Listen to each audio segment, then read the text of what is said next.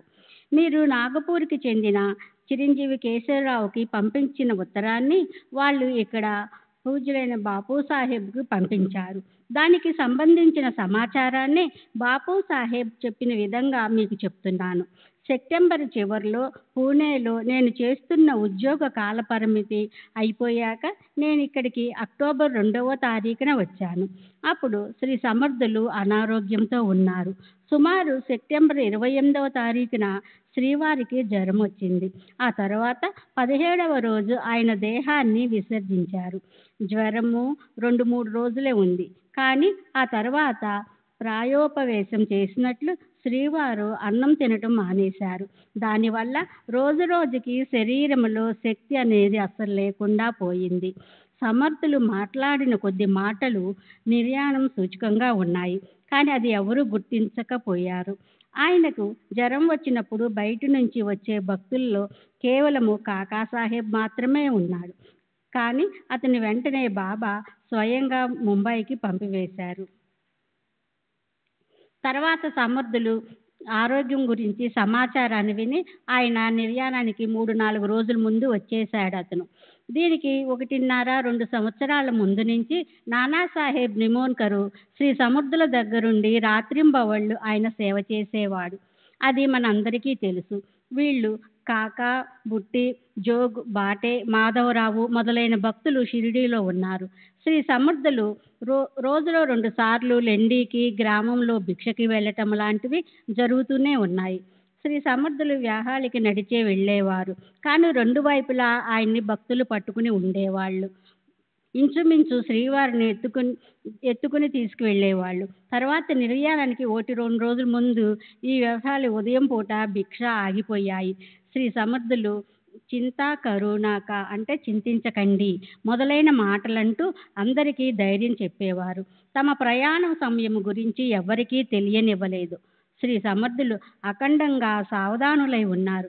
చివరి క్షణం వరకు సావధానులై భక్తులకు ధైర్యం చెబుతూనే ఉన్నారు.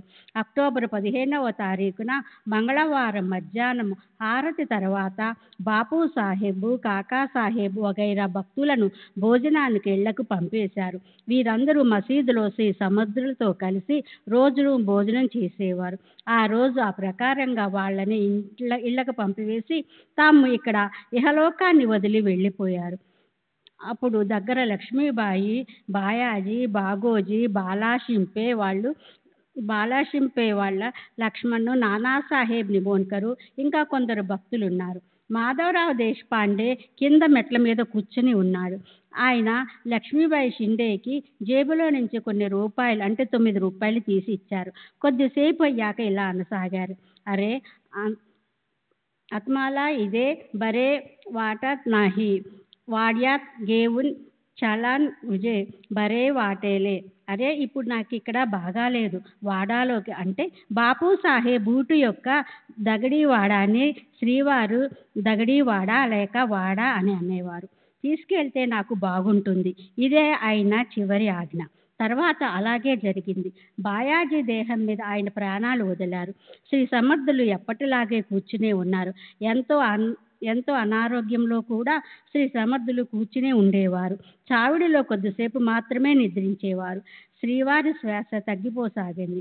బాగోజీది గమనించి క్రింద కూర్చుని ఉన్న నానాసాహెబ్ నిమోన్కర్తో ఈ విషయము చెప్పారు. నానాసాహెబ్ నీటి పాత్ర తీసుకొని సమర్థులు నీరు త్రాగించసాగాడు. ఆ నీరు నోటిలోంచి బయటకు వచ్చేసింది. అప్పుడు అతను దేవా అని గట్టిగా అరిచాడు. శ్రీవారు ఒక్కసారిగా కళ్ళు తెరిచి చూశారు. మెల్లగా ఊ అని పలికారు. తమ ప్రయాణం సాగించారు. 15వ తారీఖు మంగళవారం మధ్యాహ్నం సుమారు 2:30 గంటలకు ఆయన దేహాన్ని వదిలేశారు. శ్రీ సచ్చిదానంద సద్గురు సాయినాథ్ మహారాజ్ की जय। सद्गुरु श्री साईनाथ शरद बाबूजी की जय।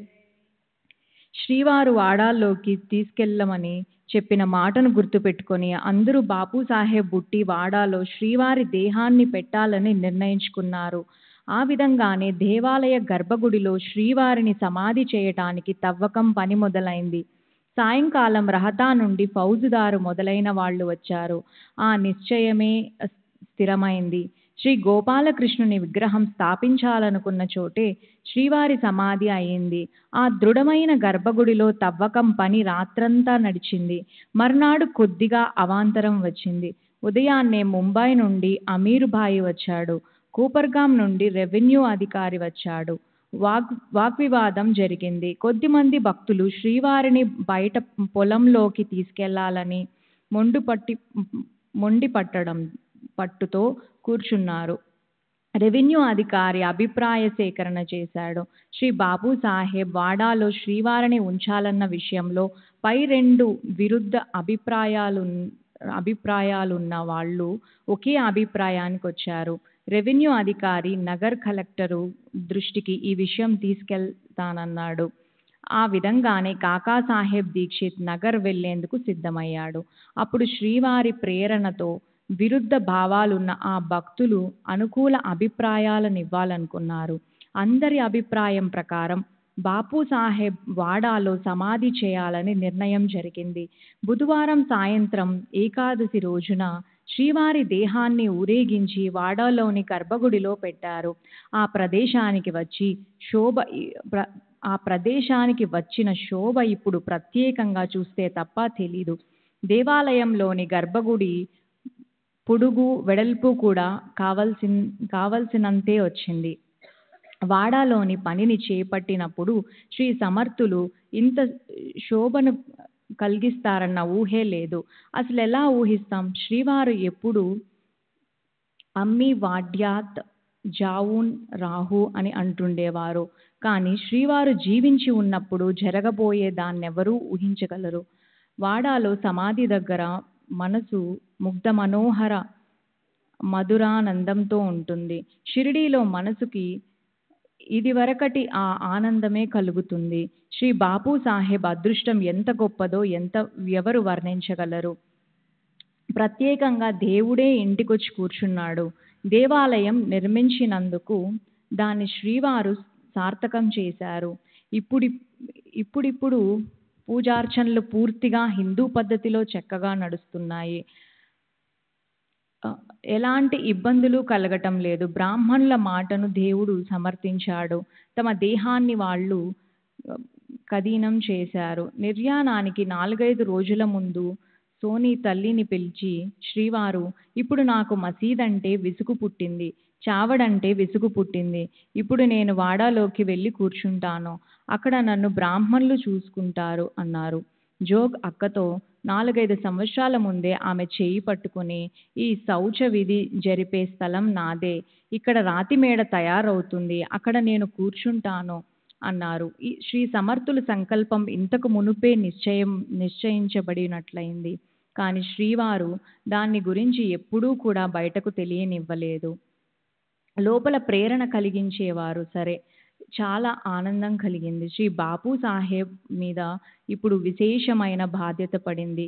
దేవాలయం పని పూర్తి చేయవలసి ఉంది. శ్రీవారి పూజార్చనలకు శాశ్వత స్వరూపాన్ని ఇవ్వవలసి ఉంది. ఆయన ఇప్పుడు సమాధిని వదిలి వెళ్తారని అనిపించటం లేదు. శ్రీ సచ్చిదానంద సద్గురు సాయినాథ్ మహారాజ్ కీ జై. సద్గురు శరత్ బాబూజీ కీ జై. శ్రీవారు నిర్యాణమయ్యాక ప్రతి చోట అనుభవాలు ఇచ్చారు. తెల్లవారుజామున లక్ష్మణ్ భట్ స్వప్నంలో వచ్చి, ఆ బాపు సాహెబ్ నిద్రపోతున్నాడు, పద లే, నాకు కాగడహారతి చెయ్యి అని చెప్పారు. అదేవిధంగా లక్ష్మణ్ భట్టు స్నానం చేసి బుధవారం ఉదయం మసీదుకు పోయి ఆ దేహానికి పూజ చేసి హారతి ఇచ్చాడు. పండ్రీపురంలో దాసగన్ కలలోకి వచ్చి ఇలా చెప్పారు, మసీదు కూలిపోయింది, అపరిమితంగా పూలు తెచ్చి నా దేహం మీద కప్పు. అక్టోబర్ 27వ తారీఖున శ్రీవారి 13వ రోజున గొప్ప ఉత్సవం జరిగింది. ఎన్నో ప్రదేశాల నుంచి భక్తులు వచ్చేశారు. భోజనంలోకి లడ్డు చేశారు. అందుకు విరాళాలు 2400 రూపాయలు పోగయ్యాయి. నానాసాహెబ్ చందోర్కరు మొదలైన వారంతా అక్కడే పోగయ్యారు. ఇదివరకు శ్రీ రాధాకృష్ణబాయి వెళ్ళిపోయాక భక్తులు చందాలు వేసుకుని ఆ నిధితో సంస్థ నడిపించేవారు. శ్రీ సమర్థులు పూజకు అవసరమైన ఖర్చంతా దానిలోంచే వాడేవారు. ఆ నిధి ఇప్పటికీ ఇదివరకట్లాగానే నడుస్తుంది.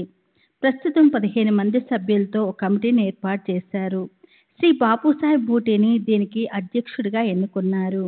ఆయన చేసే ఏర్పాట్లన్నీ ప్రామాణికంగా డిసెంబర్ 24వ తారీఖు వరకు జరిపించాలి. క్రిస్టమస్ 24, 25, 26 తారీఖుల్లో భక్తులందరూ ఇక్కడ షిరిడీకి వస్తారు. అప్పుడు శ్రీవారి సంస్థానం కోసం నియమాలు ఏర్పరిచి సంస్థకి నిశ్చితమైన స్వరూపాన్ని ఇస్తారు. అప్పుడు మీరు ఇక్కడికి తప్పకుండా రావాలి. ఉత్తరము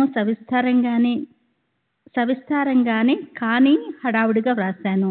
నేను వ్రాసిన దానిలో ఏపైనా తప్పులుంటే క్షమించగలరు. నేను 2-3 రోజుల్లో నాగపూర్ రావాల్సి ఉంది. అక్కడ మిమ్మల్ని కలిసినప్పుడు ఇంకా విశేషాలు చెప్తాను. ఇంతే సంగతులు చిత్తగించవలను. వినమ్రతో మీ గణపతి నార్కే. తాజా కలం. శ్రీవారి దేహం 24 గంటలు గడిచాక కూడా బిగుసిపోలేదు. మర్నాడు నోటి నుంచి కొంచెం రక్తం వచ్చింది. కాళ్ళు చేతులు అటు ఇటు కదల్చడానికి వీలుగా ఉన్నాయి. కప్ని చించి తీయవలసిన అవసరం పడలేదు. చివరి కప్ని వాడాలో మా ఇంట్లో ఉంది. 44వ అధ్యాయము. శ్రీ సాయినాథుని నిర్యాణము. శ్రీ సాయినాథులు ఈ జగత్తుని వదిలిపెట్టిపోవటము. శ్రీ గణేశునికి నమస్కారము. శ్రీ సరస్వతీదేవికి నమస్కారము. శ్రీ గురు మహారాజ్కి నమస్కారము. శ్రీ కులదేవతకి నమస్కారము. శ్రీ సీతా శ్రీరామచంద్రులకి నమస్కారము. శ్రీ సద్గురు సాయినాథునికి నమస్కారము. పూర్ణ చైతన్యంతో నిండి ఉన్న శ్రీ సాయినాథ, సమస్త జనుల సుఖానికి మీరు వసతి స్థానము. సమస్త ఐశ్వర్యాలకు మీరు నిధి. మీ కృపతో భక్తుల పేదరికాల్లాంటి దీన స్థితులు నశించిపోతాయి. మీకు నా నమస్కారము. మీ చరణాలకు సహజంగా నమస్కరిస్తే మానవుల పాపాలన్నీ ప్రక్షాళనమవుతాయి. అయితే ఇక భక్తిభావంతో మీ భజన పూజలను చేస్తే దానితో ఎంత పాపముక్తులు పవిత్రులు అవుతారో. సుధా శ్రావంతులను తమ పెదవుల్లో దాచుకున్న ఆయన మందహాస వదనాన్ని అవలోకిస్తే సంసారంలోని సమస్త దుఃఖాలు పారిపోతాయి. ఆకలి దప్పులు అక్కడక్కడే తీరిపోతాయి. ఆయన దర్శనము అలౌకికంగా ఉంటుంది. అల్లా మాలిక్ అనే చింతన సదా ఆయన మనోప్రాంగణాన్ని అలంకరిస్తుంది. ఆయన ఏ రకమైన కోరిక లేదు, ఎలాంటి అభిమానము లేదు. ఆయన మనసుకి లోభం అంటే తెలియదు, ఎలాంటి వాసన లేదు. వారి గొప్పతనాన్ని నేనెంతని వర్ణించను. అపకారం చేసేవారికి కూడా ఆయన ఉపకారం చేస్తారు. అలా ఆయన మనసు విధవీణను మీటే శాంతి ప్రసన్నాలతో నిండి ఉంటుంది. ఆయన ఎన్నడూ క్షణం కూడా విశ్రమించరు. ఆయన మన హృదయ ప్రాంగణంలో నిలుపుకోవాలి. శ్రీరాముడు శ్రీకృష్ణుడు కళ్ళు కమలాల్లా అందంగా సోయగా లొలుగుతూ ఉండేవి. మహాత్ములు ఒక్క కన్నే ఉంటుంది, లేక వాళ్ళు అందులుగా కూడా ఉండొచ్చు. దైవము అందమైన రూపంతో అంగసవస్త్రంతో ఉంటాడు. అయితే మహాత్ముల స్వరూపం సదా ఆనంద దీపికలు వెలిగిస్తూ ఉంటుంది. దైవ దృష్టి మనం పెట్టిన కేకను వినగానే మనం వైపు తిరుగుతుంది. అయితే మహాత్ముల దృష్టికి పరిమితి లేదు. దైవం ఇలా అంటాడు, నా పట్ల ఎలాంటి భక్తిని కలిగి ఉంటే వారి భక్తిని అనుసరించి అలానే ప్రతిఫలమిస్తాను. అయితే మహాత్ముల అంతఃకరణ వారిని నిందించిన వారిపై కూడా కారుణ్యం కురిపిస్తుంది. శ్రీరామ ప్రభు, శ్రీకృష్ణ భగవాను, సాయి మహారాజు వీరి ముగ్గురిలో అసలు భేదం లేదు.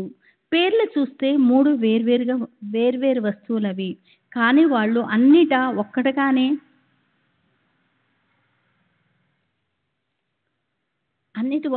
ఉంటారు. ఆ వస్తువుకి మరణం ఉంటుందని అనటం అనవసరము. కాలం మీద సత్తా ఉన్న వారికి మరణం వల్ల ఏదైనా బాధ కలగదా? మన ప్రారంధం లేక సంచిత కర్మలు అంటే ఏమిటో మనకు తెలియదు. క్రియామాణం అంటే కూడా తెలియదు. గురు మహారాజు, సాయి మహారాజు దయామృత సాగర్లు. అది తెలిసి నేను ఆయన్ని యాచిస్తున్నాను. అనేక రకాల వాసనా తరంగాలు ఎగిసిపడటం వల్ల మనసుకి శాంతి లేకుండా పోయింది. బాబా, మీరు కృపలు చూపకపోతే తప్ప మనసుకి స్థైర్యం కలగదు. గడిచిన అధ్యాయం మొదట్లో మీకు మాటిచ్చాను, కానీ దాన్ని నిలుపుకోలేదు, దాన్ని పూర్తిగా నిరూపించలేదు. ఇప్పుడు ఇది పూర్తిగా మొదటి నుంచి చివరి వరకు వినండి. గడిచిన అధ్యాయంలో అంత్యకాలం సమీపించిందని తెలుసుకొని బాబా 14 రోజులు ఒక బ్రాహ్మణు నోటి వెంట శ్రద్ధగా రాత్రింబవళ్ళు రామాయణం విన్నారు. అలా వింటూ వింటూ 2 వారాలయ్యాక దసరా రోజు వచ్చాక బాబా దేహము దారిద్ర్యపై ఒరిగిపోయింది. బాబా ప్రాణోత్గమన అయ్యాక లక్ష్మణమామ ఆ కళేబరానికి పూజ చేశాడు. బాపు సాహెబ్ నిరంజన హారతి ఇచ్చాడు. ఆ తర్వాత హిందూ ముస్లింలు ఆ కళేబరాన్ని యోగ్యమైన స్థలంలో ఎక్కడ ఉంచాలి అని ఆలోచించడానికి 36 గంటలు పట్టింది. ఇదంతా గత అధ్యాయంలో చెప్పాను. తమ సమాధి స్థలాన్ని బాబా మొదట ఎలా నిశ్చయించారో అనుకోకుండా బాబాకి ఇష్టమైన ఇటుక ఎలా పడిపోయిందో ఒక్కసారి 3 రోజులు బాబా బ్రహ్మాండంలో తమ ప్రాణాన్ని నిలిపి ఉంచారు. ఆయన సమాధిలో ఉన్నారా లేక దేహావసానమైందా అన్న విషయం జనులంతా సంశయంలో పడిపోయారు. ఆయన ఉచ్ఛ్వాస నిశ్వాసాలు ఆగిపోవడం చూసి బాబా సమాధి నుంచి తిరిగి లేపటం అసాధ్యం అనిపించింది. అలా 3 రోజులయ్యాక ఆయన ప్రాణం పోయిందని నిశ్చయం కలిగింది. ఉత్తర విధులు చేయాలన్న విషయం అందరికీ సహజంగా గుర్తొచ్చింది. అలాంటి ఆ సందర్భంలో మనసులో సావధానులై బాబా ఒక్కసారిగా దేహస్పృహలోకి వచ్చారు. భక్తుల చింతను దూరం చేశారు.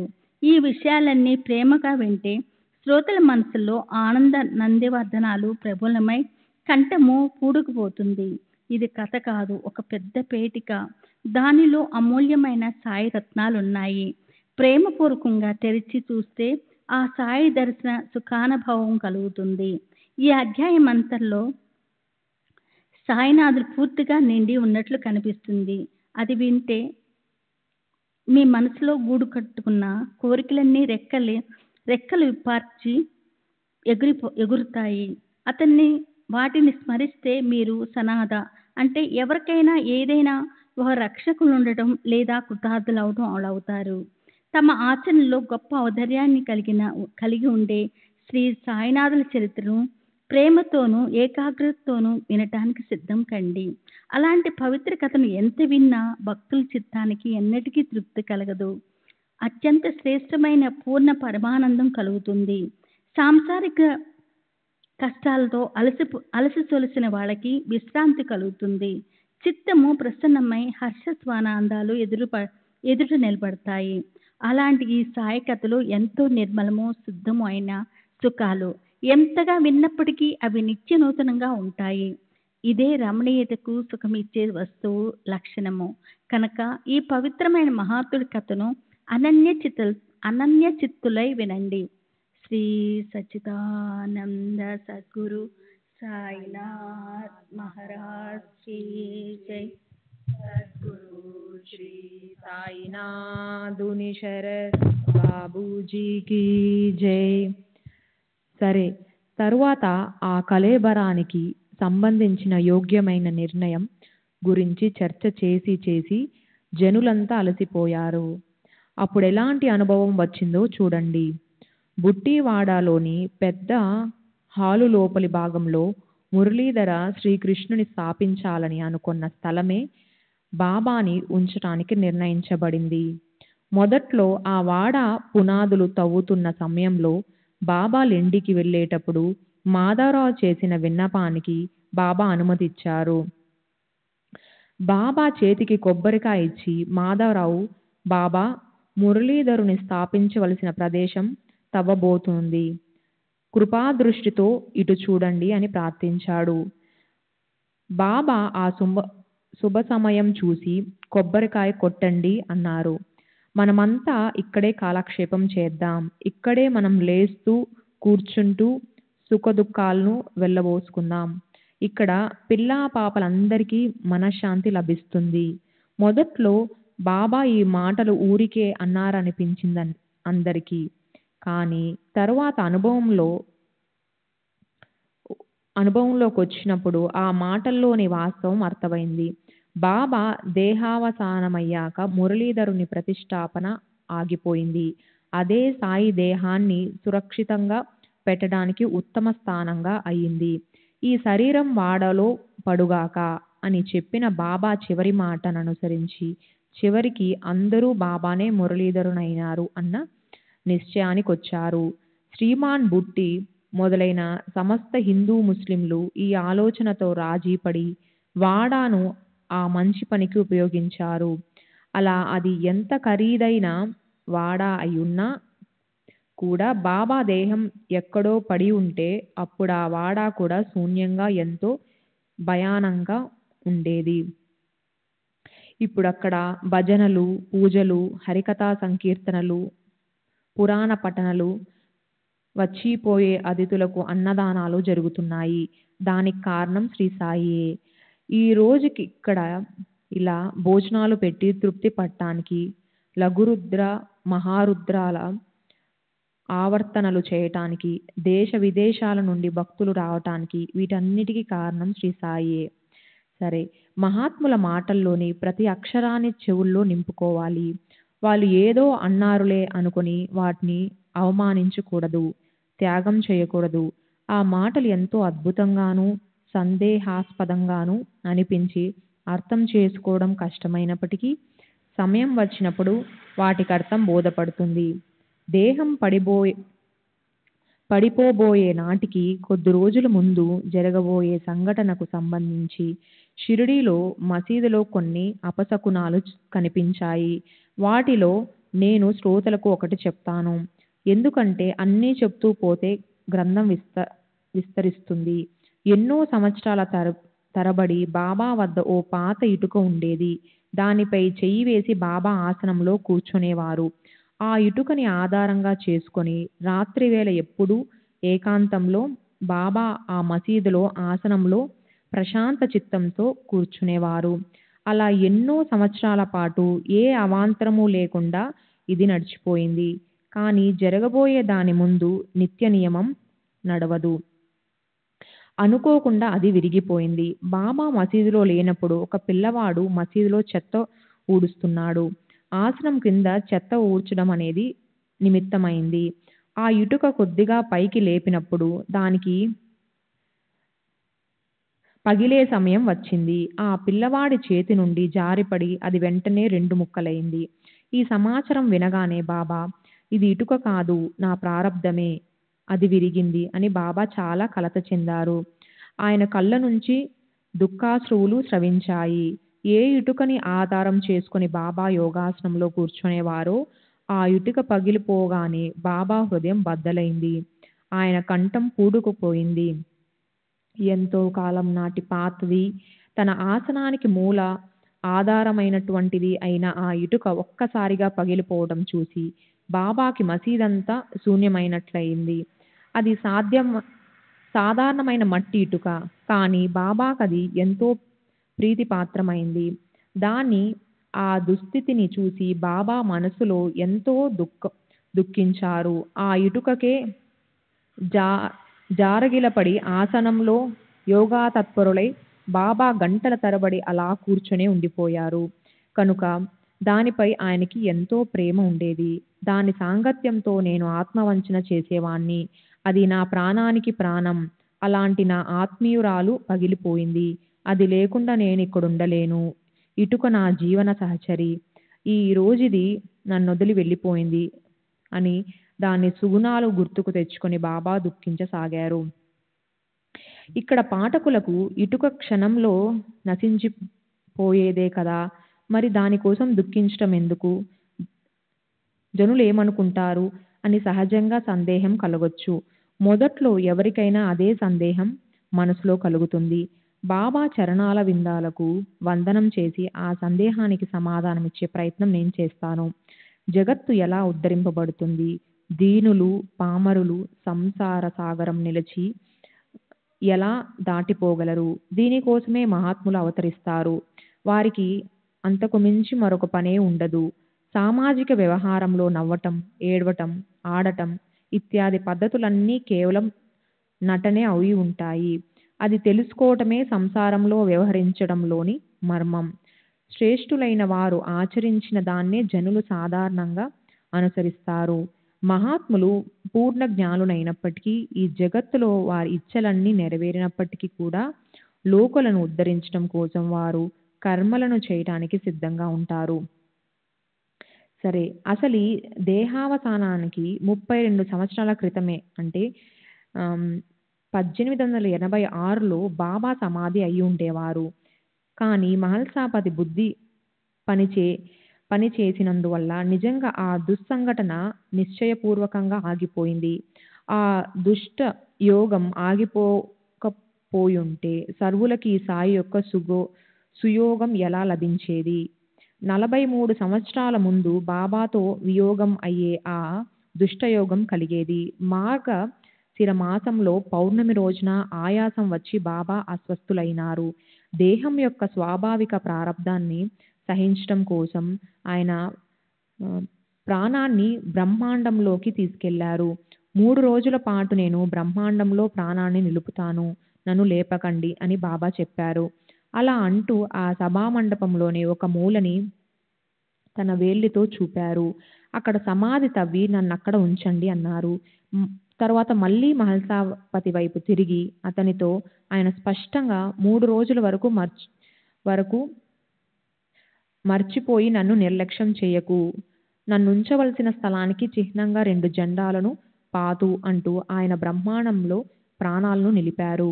ఒక్కసారిగా కళ్ళు తిరిగి పడినట్లు శరీరం నిశ్చలమైంది. మహల్సాపతి ఆయన మెడను తన తొడపై పెట్టుకున్నాడు. ఇతరులు మాత్రం ఆయన తిరిగి స్పృహలోకొస్తారన్న ఆశను వదులుకున్నారు. రాత్రైంది. 10 గంటలు కొట్టింది. అప్పుడే ఇది జరిగింది. భక్తులు నోట మాట రాక మౌనంగా ఉండిపోయారు. మనసులో ఇలా అనుకున్నారు, ఎంత హఠాత్తుగా జరిగింది ఇది. ఆయన శ్వాస ఆడటం లేదు, నాడి ఆగిపోయింది, శరీరం నుంచి ప్రాణం పోయినట్లుంది. జనులకు భయంకరమైన అవస్థ వచ్చింది. కానీ సాయిబాబా అపరిమిత సుఖంతో ఉన్నారు. అప్పుడు మహల్సాపతి జాగ్రత్తగా సాయిబాబాని కాపాడుతూ ఆ ప్రదేశంలోనే మేలుకొని ఉన్నాడు. సాయిబాబా నోటి నుంచి సమాధి తవ్వమని ఆజ్ఞ అయింది. కానీ అలా చేయటానికి ఎవ్వరికీ ధైర్యం చాలలేదు. బాబా సమాధి చెందడం చూసి గ్రామమంతా అక్కడ పోగైంది. జనులు దిగ్భ్రాంతితో చూడసాగారు. కానీ భగత్ తన ఒడి నుండి ఆయన్ను జరపలేదు. శ్రీ సచ్చిదానంద సద్గురు సాయినాథ్ మహారాజ్ కీ జై. సద్గురు శ్రీ సాయినాథ్ నిసరద్ బాబూజీకి జై. తమ ప్రాణం పోతుందని తెలిస్తే భక్తులు ఒక్కసారిగా నిర్ఘాంతపోతారని 3 రోజులు నన్నుంచండి అని చెప్పి సాయిబాబా భక్తులను మోసగించారు. ఆయన ఉచ్ఛ్వాస నిశ్వాసలు ఆగిపోయాయి. ఇంద్రియాలు పనిచేయడం మానేశాయి. కదలికలన్న మాటే లేదు. తేజస్సు కూడా మందగించింది. పరిసరాల స్పృహే లేకుండా పోయింది. మాట ఆగిపోయింది. ఇక తిరిగి స్పృహలోకి ఆయన ఎలా వస్తారా అని అందరికీ ఎంతో చింత కలిగింది. 2 రోజులు దొర్లిపోయాయి. శరీరం స్పృహలోకి రాలేదు. మౌల్వీలు, ముల్లాలు, ఫకీర్లు మొదలైన వాళ్ళొచ్చారు. అందరూ తర్వాతేం చేయాలి అన్న ఆలోచన మొదలుపెట్టారు. అప్పా కులకర్ణి, కాశీరాం షింపి కూడా వచ్చారు. బాబా తమ సుఖస్థానాన్ని చేరుకున్నారు. ఇప్పుడు ఆయన దేహానికి విశ్రాంతి ఇవ్వాలి అని వారికి దృఢంగా అనిపించింది.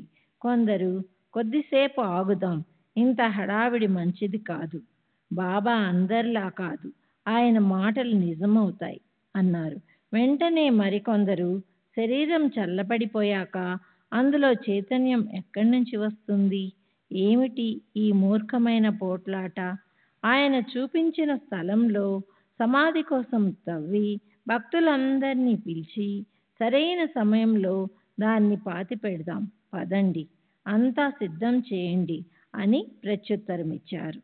అలా వాద ప్రతివాదాలు జరుగుతూ 3 రోజుల గడువు పూర్తయింది. తర్వాత తెల్లవారుజామున 3 గంటలకు బాబా శరీరంలో చైతన్యం వచ్చినట్లు కనిపించింది. మెల్లమెల్లగా స్పృహలోకి వచ్చారు ఆయన. ఒళ్ళు విరుచుకుంటూ లేచారు. ఉచ్ఛ్వాస నిశ్వాసాలు ప్రారంభమైనాయి. కడుపుకు కూడా కదలికలు వచ్చాయి. ముఖం ప్రసన్నంగా కనిపించింది. కనురెప్పలు మెల్లగా తెరుచుకున్నాయి. స్పృహలేని స్థితి పోయి జాగ్రత్తావస్థ లక్షణం ప్రారంభమైంది. దేహభావాన్ని విస్మరించి దాన్ని తిరిగి గుర్తు తెచ్చుకోవడం, లేక లోపించిన నిధిని వెతికి భాండాగారాన్ని తెరవడం లాంటి స్థితి కలిగింది. సాయిబాబా స్పృహలోకి రావడం చూసి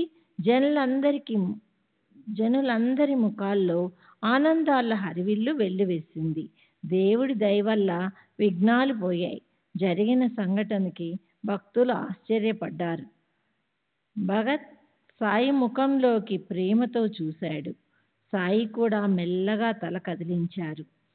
ఆ ప్రకారంగా భయంకర సందర్భం ఆగిపోయింది. మౌల్వీ ఫకీర్లు తమ తలలు ఉంచుకున్నారు. మౌల్వీలు మొదలైన వారి దురాగ్రహాన్ని చూసి భగత్ సాయి ఆజ్ఞను పాటించడంలో ఏ మాత్రమైనా అశ్రద్ధ చేసి ఉంటే, ఏ మాత్రమైనా నిశ్చయాన్ని సడలించి ఉంటే ఎంతో సంకటం వచ్చి పడేది. బాబా 43 సంవత్సరాల ముందే సమాధి అయిపోయి ఉండేవారు. అప్పుడు సుందరమైన సుఖకరమైన ఆ దర్శనం ఎలా అయ్యేది? జన్లకు ఉపకారం చేయడానికి సమాధిని విసర్జించి సాయిబాబా మళ్ళీ లేవడంతో భక్తులకు తృప్తి కలిగింది. భక్తుల కార్యాన్ని నెరవేర్చడంలో అలసిపోయి పరమానందంలో లీనమయ్యే వారిని అసలు మేల్కొల్పటమేమిటి? నిజంగా ఆయన లీలలను తెలుసుకోవడం చాలా కష్టం. బాబా స్పృహలోకి రావడం చూసి భక్తులు ఆనందించారు. వారాయన దర్శనం చేసుకోవడానికి పరిగెత్తారు. ఆ ప్రకారంగా బాబా సమాధి నుంచి మళ్ళీ లేవడం సర్వులకి గొప్ప సుఖానికి కారణమైంది. సరే, గడిచిన కథతో కలపాలని ఆ చివరి దేహావసాన సంపూర్ణ వర్ణన ఇప్పటిదాకా నాకు గుర్తున్నంత వరకు చెప్పాను. ఇప్పుడు శ్రోతలందరూ ఒక క్షణం మనసులో ఆలోచించుకోవాలి. మొదట్లో సమాధి నుంచి బాబా లేచారని సంతోషం, చివర్లో దేహావసానం అయిందని దుఃఖం ఎందుకు కలగాలి? రెండూ అసమంజసమే కదా. దేహంలోని ఇంద్రియాలకు ఆధారభూతమైన 5.5 అడుగుల శరీరం బరువు మోసిన వాహనమా శ్రీ సాయి? ఆ పొరపాటు ఆలోచనను వదిలేయండి. ఆ దేహాన్ని సాయి అని అందామంటే ఆ దేహాన్ని విస్మరించిన విదేహుడు. ఆయనకి పేరే లేదు, ఆ వస్తువుకి రూపము లేదు. శ్రీ సాయి రూపానికి అతీతులు. దేహం నాశవంతమైంది, వస్తువు స్వతంత్రము నాశరహితము అయినది. దేహం పంచభూతాలలో తయారైంది. సద్వస్తువుకి ఉత్పత్తి నాశనము లేవు. జడ ఇంద్రియాలను నడిపించే ఆ దేహంలోని శుద్ధ సత్వ యుక్త బ్రహ్మరూప చైతన్యమైన ఆ వస్తువు పేరు శ్రీ సాయి. అది ఇంద్రియాలకు అతీతం. ఇంద్రియాలు జడమైనవి, వాటికది తెలియదు. అదే ఇంద్రియాలను తమ పని చేయటంలో ప్రవృత్తం చేస్తుంది, ప్రాణాన్ని నడిపిస్తుంది. ఆ శక్తి పేరే సాయి. అది లేని చోటంటూ లేదు. అది లేకపోతే 10 దిక్కులు పాడుపడతాయి. ఆ వస్తువు చరాచరాల్లో నిండిపోయింది. ఆ స్థితే ఈ సాయి అవతారం. మొదట అవ్యక్తంగా ఉండేది, తర్వాత నామరూపాలతో అది వ్యక్తమైంది. పని అయిపోయాక అది అవ్యక్తంతో సమరసమైంది. శ్రీ సచ్చిదానంద సద్గురు సాయినాథ్ మహారాజ్ की जय. సద్గురు శ్రీ సాయినాథుని శరత్ బాబూజీ की जय. అవతార పురుషులు దేహాన్ని వదిలేసి తమ పరమధామానికి వెళ్ళినట్లే ఉంది సాయి చేసిన ఈ కరణి కూడా. గుప్తంగా అవ్వాలని మనసు అగ్గుపించగానే శ్రీ నరసింహ సరస్వతి గాన్గాపురం నుంచి పర్వతయాత్రకు పోతామని ఒక్కసారిగా బయలుదేరినట్లు భక్తులు అడ్డుపెట్టినప్పుడు నేను ఇలా వెళ్ళడం లోకంలో ఆదర్శం నెలకొల్పడం కోసం. నేను గాన్గాపూర్ను వదలను అని వారిని తృప్తిపరిచారు. కృష్ణానదీ తీరంలో ఉదయ స్నానం చేయాలి. బిందు క్షేత్రంలో అనుష్ఠానం చేసుకొని పాదుకల పూజ చేయాలి. అక్కడే నేను నిరంతరం ఉంటాను. శ్రీ గురుచరిత్ర 51వ అధ్యాయం నుండి చూడండి 14, 18 ఓవీలు. శ్రీ సాయిబాబా స్థితి కూడా అలాగే ఉంది. ఆయన నిధనం కూడా లోకరీతిని అనుసరించడం కోసమే. అలా చూస్తే జంగను వస్తువులలోనూ సర్వుల హృదయాల్లోనూ శ్రీ సాయి నివసిస్తారు. వారి వారి భక్తి భావాన్ని బట్టి వారికి నిత్యం అనుభవం కలుగుతూ ఉంటుంది. ఎవరు ఇందులో సందేహం పెట్టుకోనవసరం లేదు. శ్రీ సాయి మరణానికి అతీతులు. శ్రీ సాయి సమర్థులు దీనులపై దయామృతాన్ని వర్షించేవారు. శరణొచ్చిన అమాయక భక్తియుక్త అంతఃకరణ ఉన్న భక్తులను పాలించేవారు. అత్యంత శ్రేష్టమైన ప్రేమకై ఆయన అలమటిస్తారు. అందరిపై ఎంతో మమకారం చూపిస్తారు. ఈ లౌకికంలో ఆయన ఒకవేళ కళ్ళకు కనిపించకపోయినా ఆయన అన్ని చోట్ల ఉన్నారు. స్వయంగా సూక్ష్మత్వంలో దాక్కొని ఉన్నప్పటికీ ఆయన మనకు పిచ్చి పట్టిస్తారు. ఆయన మరణం ఒక బూటకం. మనలను మోసం చేయడానికే వేషం ధరించారు. ఏ రకమైన అల్పత్వము లేని అనేక రకాల చమత్కార లీలను చేసి చూపే పరమేశ్వరులే ఆయన. వినాశనం పొంది ఆయన అవినాశి అయ్యారు. ఆయన వద్ద ఉన్న ప్రేమను ఆశ్రయించి ఆయన చిరునామా తెలుసుకొని మీ పనులు నెరవేర్చుకోండి. ఆయన్ను మనస్ఫూర్తిగా పూజిస్తే భక్తి భావంతో ఆయన్ని స్మరిస్తే భక్తులందరికీ అనుభవం కలుగుతుంది. ఆయన సర్వవ్యాపకత కనిపిస్తుంది. చైతన్య స్వరూపం ఉన్న వారికి ఉత్పత్తి స్థితి లయల గురించిన భయముండదు. వారు సదా సర్వదా చైతన్యంతో పూర్ణులుగా ఉంటారు. వారి వద్ద వికారాల పదార్థ స్థితి గురించి అయ్యేకు ఆశ్రయం ఉండదు. బంగారము నగలు చేయించక ముందు బంగారమై ఉంటుంది. నానా రకాల నగలు చేయించిన తర్వాత కూడా దానికి సువర్ణత్వం అంటిపెట్టుకొని ఉంటుంది. రకరకాల నగలు సర్వము నశించిపోయేవే, కాలాంతరంలో మార్పు చెందేవే. వాటిని కరిగించినప్పుడు మిగిలేది నామాన్ని ఆకారాన్ని పోగొట్టుకొని రూపాంతరానికి మొదట ఉన్న అసలు బంగారం. నిరంతరం ఉండే ఈ బంగారంలో అంటే చైతన్య స్వరూపాలు సాయిలో హేమాత్పంతు సమూలంగా పూర్తిగా కరిగిపోగాక. అలాంటి గుణాలతో ఉన్న సాయి చరణాల్లో విశ్వానికి ప్రళయం వచ్చే వరకు నివసించుగాక. శ్రీ సచిదానంద సద్గురు సాయినాథ్ మహారాజ్ కీ జై. సద్గురు శ్రీ సాయినాథుని శరణ్ బాబూజీ.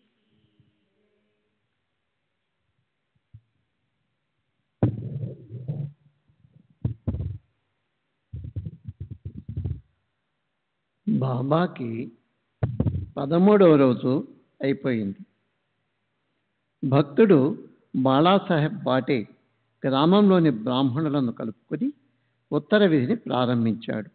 ధరించిన వస్త్రాలతో స్నానం చేసి బాలాసాహెబ్చే తిలాంజలి, తిలతర్పణం, పిండ ప్రదానం అనగా మరణానంతరం 10 రోజుల వరకు ప్రతిరోజు తైల మిశ్రిత నీటితో మృతులను ఉద్దేశించి చేసే తర్పణం అంటే అది ఇచ్చే విధి. సపిండీకరణ, ఉత్తర క్రియలు శాస్త్రాన్ని అనుసరించి ఆయా సమయాల్లో ప్రతి నెల ధర్మశాస్త్ర ప్రకారం నడిచాయి.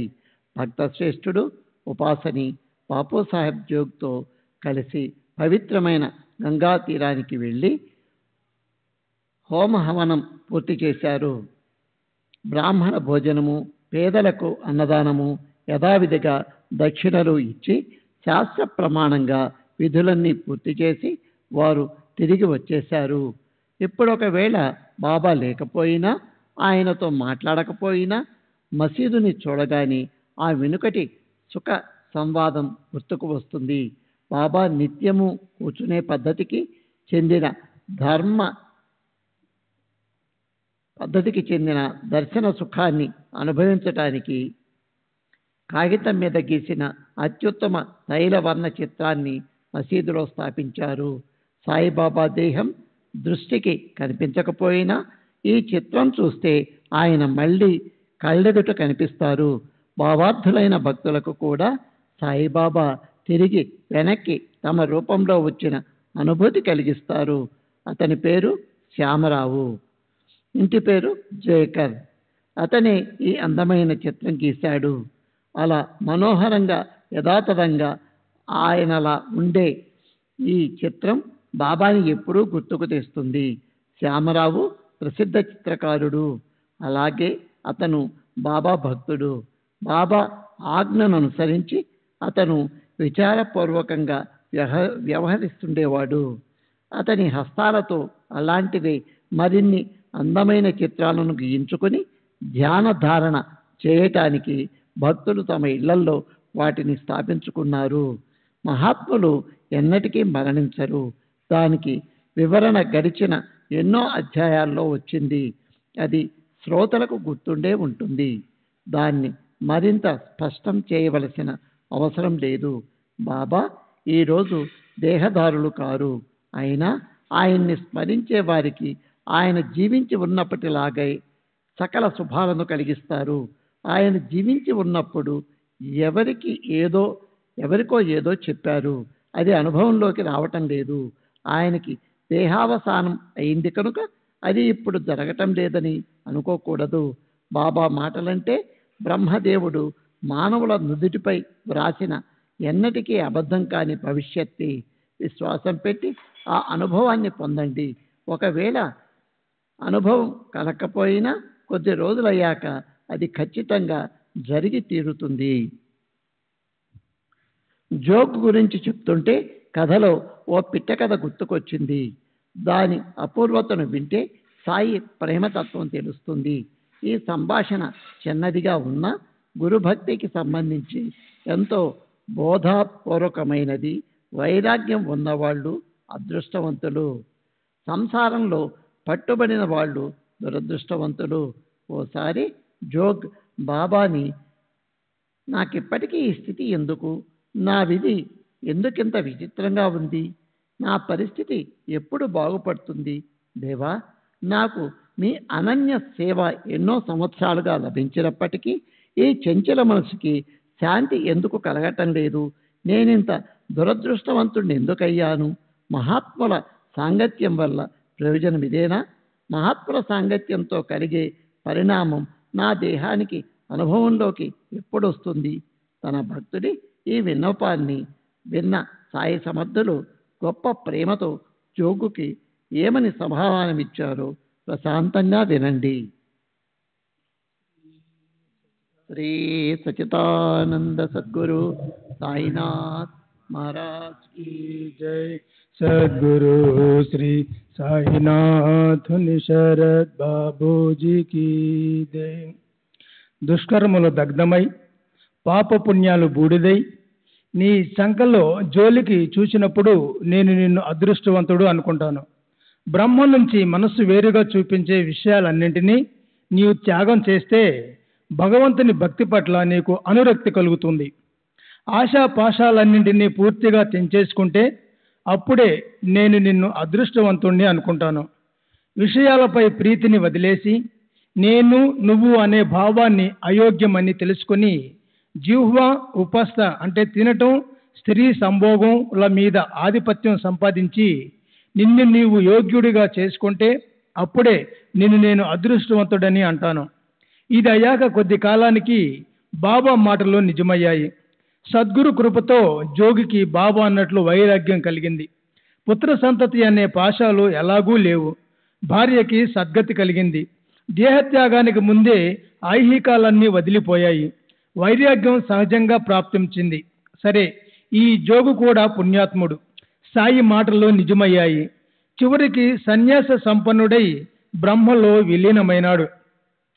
సాయి చెప్పిన స్థితి అతనికి చివరికి కలిగింది. సాయి మాటలు సార్థకమైనాయి. జోగ్ నిజంగా అదృష్టవంతుడు. తాత్పర్యం ఏమిటంటే దీనులపై దయామృత రసధారలు కురిపించే భక్తుల శ్రేయస్సుకై కలవరపడే సాయిబాబా షిరిడిలో ఉదయం, మధ్యాహ్నం, సాయంత్రం ఉపదేశమనే అమృతాన్ని కుంభవృష్టిలా వర్షించేవారు. నన్ను ప్రేమించే వారి దృష్టికి నేను ఎప్పుడూ కనపడతాను. నేను లేకపోతే మిగతా జగత్తు సారహీనంగా అనిపించే వారి నోటి వెంట సదా నా గురించిన మాటలే వస్తాయి. వారికి నాపై అఖండ ధ్యానం ఉంటుంది. నాలుకపై నా నామం నడుస్తూ ఉంటుంది. ఏం చేస్తున్నా వాళ్ళు నా చరిత్రే గానం చేస్తారు. ఆ రకంగా నాతో సమరసతను పొందితే వారు మంచి చెడు అనే రెండు కర్మలను మర్చిపోతారు. నా సేవ పట్ల అలాంటి ఉత్సాహం ఉన్న చోట నేను అహోరాత్రులు ఉంటాను. నన్ను అనన్యంగా శరణమని నన్ను సతతము స్మరిస్తూ ఉండేవారికి నేను రుణపడి ఉంటాను. వారిని ఉద్ధరించి నేను ఆ రుణం తీర్చుకుంటాను. మొదట నాకు సమర్పించకుండా భోజనం చేయని వారు, ఏది త్రాగనైనా త్రాగని వారు, అలా నా గురించిన స్మరణలోనే ఉండేవారి ఇష్ట ప్రకారం నేను నడుచుకుంటాను. నా కోసం అలమటించే వారికి నేను తప్ప మరొకటి గొప్పగా అనిపించదు. వారిని నేను నిరంతరం తలుచుకుంటాను. వారి ఇష్టం ప్రకారం నేను నడుచుకుంటాను. తల్లి, తండ్రి, బంధువులు, స్నేహితులు, ఆత్మీయులు, భార్య, పిల్లల నుంచి విముఖులైన వారే నా పాదాల పట్ల అనురక్తులవుతారు. వర్షాకాలంలో మహావరదలు వచ్చి అనేక నదులు సముద్రంలో కలుస్తాయి. అప్పుడు అవి తాము నదులమన్న విషయాన్ని మర్చిపోతాయి. మహాసాగరమనే అయిపోతాయి. వాటి రూపం పోతుంది, నామం పోతుంది. జలం కూడా సముద్రంలో కలిసిపోతుంది. నదులకు సముద్రానికి పెళ్ళే అయిపోతుంది. అన్యత్వం ఏకత్వంలో కలిసిపోతుంది. అలాంటి ఏకత్వం ప్రాప్తిస్తే నా భక్తుల మనసుకి తమ నామరూపాల గురించి విస్మరణ కలుగుతుంది. నన్ను వారు తమ స్వాభావిక గుణంతో తమంత తామే చూడగలుగుతారు. వారికి నేను తప్ప మరో స్థానం ఉండదు. నేను పరుషువేదిని కాదు, అసాధారణ రాయిని అని తెలుపటానికి పుస్తకాల్లో పండితులు వ్యర్థంగా ఇనుప మొక్కను తెచ్చారు. ఆ మొక్కను నాపై విసిరినప్పుడు అది అందుకు విరుద్ధంగా బంగారం అయిపోయింది. నాకు ఆపాదించిన రాయి అనే స్థితి అబద్ధమై ఆ అనుభవంతో వారు ఆశ్చర్యచకితులైనారు. కించిత్తు కూడా అభిమానం లేకుండా హృదయస్థుడైన నన్ను శరణంటే అవిద్య నశించిపోతుంది. అప్పుడు జ్ఞానోపదేశం వినటానికి కారణం ఉండదు. అవిద్య వల్ల దేహబుద్ధి ఉత్పన్నమవుతుంది. దేహబుద్ధి వల్లే ఆది వ్యాధులు కలుగుతాయి. ఆ దేహబుద్ధే ఆత్మస్థితికి ప్రతిబంధకమై విధి నిషేధాల వైపు మానవులను నెడుతుంది. ఇప్పుడు నేనెక్కడో ఉన్నా అనుకుని మిమ్మల్ని ఎలా కలవాలి అని మీరు అనుకుంటారేమో. నేను మీ హృదయాల్లోనే ఉన్నాను. మీరు కష్టపడకూడదని మీకెంతో దగ్గరలోనే ఉన్నాను. హృదయస్థుడెవరు, ఎలా ఉంటాడు, అతని లక్షణాలు, చిహ్నాలు ఏమిటి, అతన్ని మేమెలా గుర్తుపట్టాలి అని మీరు అడుగుతారేమో. ఇప్పుడు శ్రద్ధగా దానికి స్పష్టమైన వివరణ వినండి. ఈ స్పష్టతంతా అనేక రకాల రూపాలు, నామాలతో అసంఖ్యాకంగా నిండిపోయి ఉంది. వాటిని కొలవలేం. ఆ నామ రూపాలన్నీ మాయ యొక్క స్వరూపాలే. అలాగే సత్వ, రజస్, తమో గుణాలు మూడింటికి అతీతంగా ఉండే సత్తా స్ఫురణే ఆ హృదయస్థుడి రూపంగా గుర్తించాలి. నామరూపాలు లేకుండా మిగిలి ఉండే నీకుండే నీవు అనే భావాన్ని హృదయస్థుడి లక్షణమని తెలుసుకొని ఆయన్ను శరణం అనాలి. నేనే ఆ హృదయస్థుడినై పరబ్రహ్మ సాయిని అని మీరు చూడటం మొదలు పెడితే దానితోనే మీ దృష్టి విస్తరించబడి సమస్త జీవుల్లో మీలాంటి శ్రేష్టతే మీకు కనిపిస్తుంది. నేను లేని ఖాళీ స్థలం మీకు కనిపించదు. అలా అభ్యసిస్తూ నా వ్యాపకత అనుభవంలోనికి వస్తుంది. అప్పుడు నాతో ఏకరూపులై మీరు పూర్ణ అనన్యతను అనుభవిస్తారు. శ్రీ సచ్చిదానంద సద్గురు సాయినాథ్ మహారాజ్ की जय. सद्गुरु श्री साईनाथ निशरद बाबू जी की जय.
श्री सच्चिदानंद सद्गुरु साईनाथ महाराज की जय। सद्गुरु श्री साईनाथ शरद बाबू जी की जय। साई रहम नजर करना, बच्चों का पालन करना। साई रहम नजर करना, बच्चों का पालन करना। जाना तुमने जगत पसारा, सब ही झूठ जमाना। जाना तुमने जगत पसारा, सब ही झूठ जमाना। साई रहम नजर करना, बच्चों का पालन करना।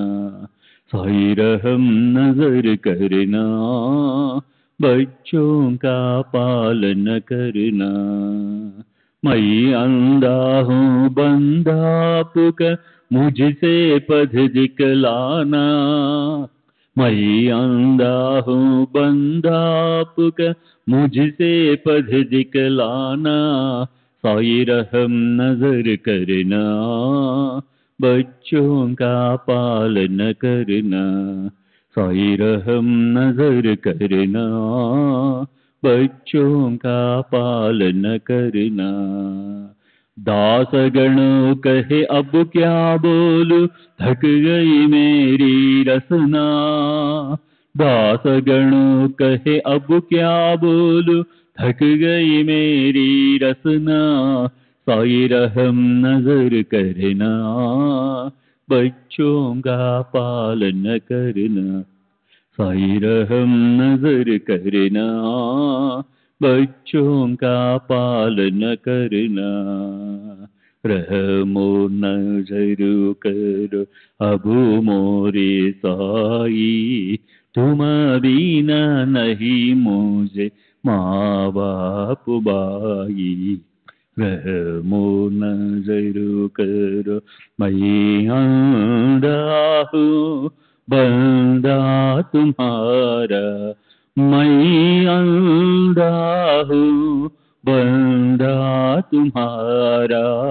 मैं ना जानू, मैं ना जानू, मैं ना जानू। अल्लाह इलाही रहमो नजर करो, रहमो नजर करो अब मोरे साई। तुम बिना नहीं मुझे माँ बाप बाई। रहमो नजर करो काली जमाना मैंने गमाया।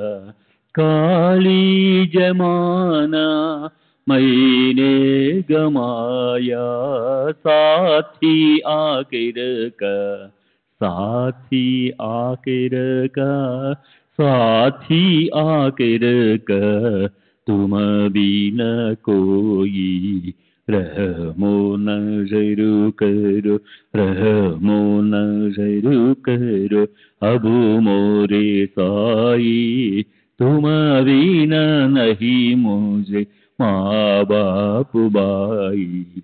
रहमो नजर करो अपने मस्जिद का झाड़ू गणो है।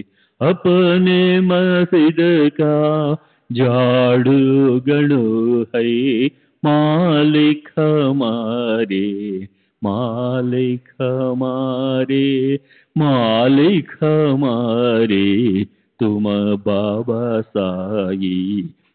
रहमो नजर करो, रहमो नजर करो अब मोरे साई।